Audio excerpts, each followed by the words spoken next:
Hello everyone, இன்றைக்கி நம்ம பார்க்க போகிறது என்னென்னு பார்த்தீங்கன்னா சாப்பிங் போர்டு. இப்போ உட்டன் சாப்பிங் போர்டு யூஸ் பண்ணுறப்போ இந்த மாதிரி தண்ணியில் பட்டு கலர் போகும், தென் அதில் பாக்டீரியா ஃபார்ம் ஆகுங்கிறாங்க. அதுக்கு ஆல்டர்னேட்டாக இப்போ வந்து மார்க்கெட்டில் ஸ்டீல் சாப்பிங் போர்டு இருக்குது.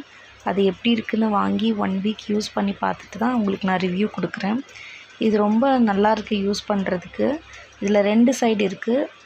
பேக் சைடு பார்த்திங்கன்னா ஸ்லிப்பரி இல்லாமல், அதாவது நீங்கள் மேடை மேலே வச்சாலும் உங்களுக்கு எதுவும் ஆகாது. ஃபினிஷிங் நல்லாயிருக்கு, வெயிட் நல்லாயிருக்கு. ஒரே ஒன்று என்னென்னா, நான் காட்டுற இடத்துல மட்டும் கொஞ்சம் கை கிழிக்கிற மாதிரி இருக்குது. மற்றபடி யூஸ் பண்ணுறதுக்கு ரொம்ப நல்லாயிருக்கு. நம்ம ஈஸியாக பாத்திரம் கழுவுற மாதிரி இதே சோப் போட்டு வாஷ் பண்ணிக்கலாம். அப்புறம் எந்த ஒரு ப்ராப்ளமும் வரலை. இப்போ நான் கட் பண்ணுறேன் பாருங்கள், கட் பண்ணுறப்ப கூட அது நகரலை, நல்லாயிருக்கு. ஒரே ஒரு டிஸ்அட்வான்டேஜ் என்னென்னா, நம்ம வாஷ் பண்ண அதில் கோடு மட்டும் விழுகும். அது ஒன்றும் ப்ராப்ளம் இல்லை. மற்றபடி இது நல்லாயிருக்கு, நகரவும் இல்லை. இது வந்து நம்ம சப்பாத்தி தேய்க்கிற கல்லாக கூட யூஸ் பண்ணிக்கலாம். இந்த ப்ராடக்ட் வந்து நான் அமேசானில் வாங்கினேன். இது எந்த ப்ரொமோஷனும் கிடையாது. நான் ஓன் பர்பஸ்க்காக வாங்கி 1 வீக் யூஸ் பண்ணி உங்களுக்கு ரிவ்யூ கொடுத்துருக்கேன்.